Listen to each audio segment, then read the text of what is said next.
Se você não ora, você está morto. A verdade que ninguém quer ouvir. Imagine um homem religioso, conhecedor das Escrituras, frequentador fiel do templo, zeloso com os mandamentos. Agora imagine esse mesmo homem sendo chamado de morto por Deus. Chocante, não é? Mas foi exatamente isso que aconteceu com Saulo de Tarso. Ele pensava estar vivo espiritualmente, até o dia em que caiu por terra, e Deus do céu declarou: eis que ele ora. Sim, foi só então, só naquele momento, que o céu o reconheceu como vivo. Hoje quero conversar com você sobre algo que não é confortável, mas é absolutamente necessário: a oração, ou melhor, a ausência dela.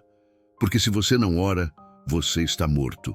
Morto espiritualmente, morto para Deus. E essa não é uma ideia simbólica ou figurativa, é uma realidade bíblica, eterna, inegociável. Spurgeon, o príncipe dos pregadores, disse isso em 1855. E a verdade ainda ecoa como um trovão sobre nossa geração sonolenta, porque vivemos dias em que tudo é mais importante do que dobrar os joelhos, em que tudo parece mais urgente do que falar com o nosso Criador. Mas hoje você vai entender que a oração não é um detalhe na vida cristã. É a própria respiração da alma. E se você não ora, você não respira. E se não respira, está morto. Spurgeon começa com uma afirmação que não deixa espaço para dúvida. Eis que ele ora. Essas palavras não são apenas uma observação. São uma declaração celestial, um selo de autenticidade. Um testemunho divino de que algo sobrenatural aconteceu naquele coração. Saulo já havia frequentado o templo, já havia recitado longas orações, já havia jejuado, ofertado, defendido com unhas e dentes a religião de seus pais. Mas não havia orado de verdade, e isso é mais comum do que imaginamos. Quantos de nós passamos anos repetindo palavras aprendidas na infância, frases decoradas, fórmulas religiosas, sem jamais termos falado com Deus? E então, um dia, algo muda. Algo quebra dentro de nós. Algo cai por terra como Saulo caiu, e ali, no pó do caminho, em meio ao susto, à dor, ao confronto com o próprio Cristo, a primeira oração verdadeira nasce.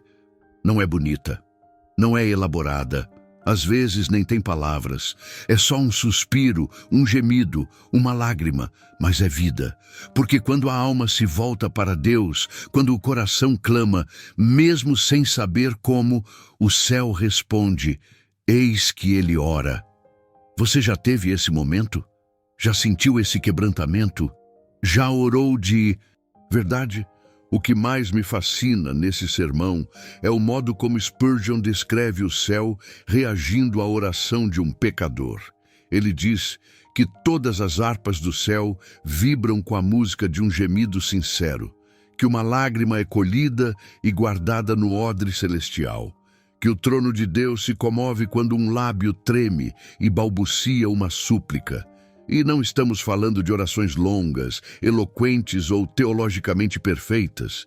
Estamos falando de um simples: Senhor, tem misericórdia de mim, pecador. O céu inteiro para. Os anjos celebram. Jesus sorri, porque um pecador começou a orar. Você consegue imaginar a beleza disso?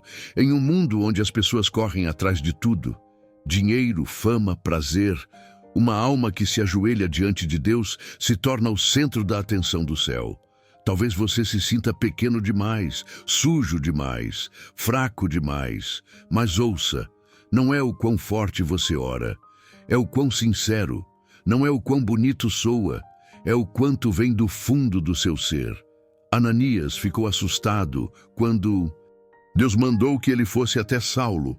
A fama de perseguidor o precedia, mas Deus deu um argumento irrefutável. Eis que ele ora. Esse foi o selo, a garantia, a evidência de que algo real havia acontecido no coração daquele homem. Porque um homem pode fingir santidade, pode atuar bem no púlpito, pode decorar versículos e impressionar multidões, mas não pode fingir oração diante de Deus.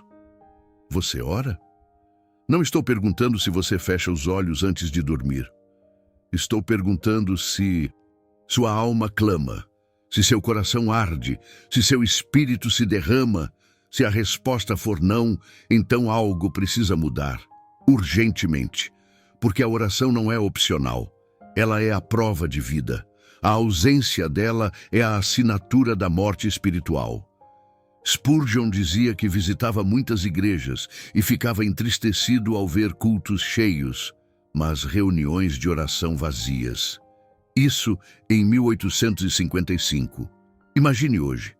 Vivemos uma geração que ora pouco, mal e por obrigação. A maioria de nós troca o quarto secreto pelo feed do Instagram, troca o joelho no chão pelo sofá, troca a intimidade com Deus pelo ativismo religioso. E por isso estamos fracos, por isso estamos secos, por isso temos igrejas cheias e corações vazios. Queremos avivamento? Precisamos de oração. Queremos transformação? Precisamos de oração. Queremos salvação? Precisamos de oração. Porque tudo começa ali, naquele momento em que você para tudo, se ajoelha e diz: Senhor, aqui estou.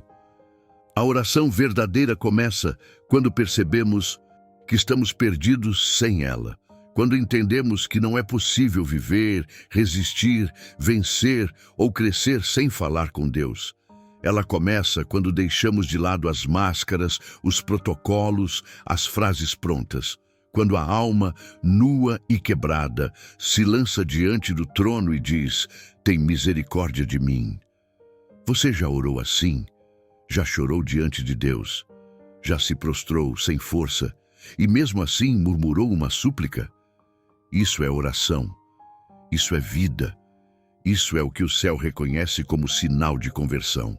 Talvez você esteja me ouvindo agora e percebendo que você não ora, que faz tempo que não fala com Deus, que vive uma fé fria, automática, superficial. Mas hoje pode ser o dia em que o céu olhe para você e diga: eis que ele ora. Não precisa esperar estar melhor, não precisa estar limpo, só precisa estar disposto a ajoelhar, a falar, a clamar.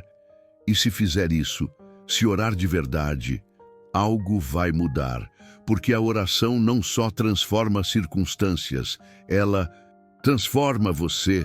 Se você não ora, você está morto. Mas há esperança, porque Deus está aqui, e Ele te chama, Ele te espera, Ele quer ouvir sua voz. Então ore. Ore como nunca antes. Ore mesmo que seja com lágrimas, mesmo que seja em silêncio, mesmo que seja só um sussurro. Mas ore, e quando você orar, o céu vai dizer: eis que ele ora. Se essa mensagem tocou seu coração, não guarde isso só para você. Curta esse vídeo, compartilhe, inscreva-se no canal e, principalmente, feche essa tela e vá orar. Porque só há uma forma de ter certeza de que está vivo para Deus, dobrando os joelhos diante dele. Eis que ele ora.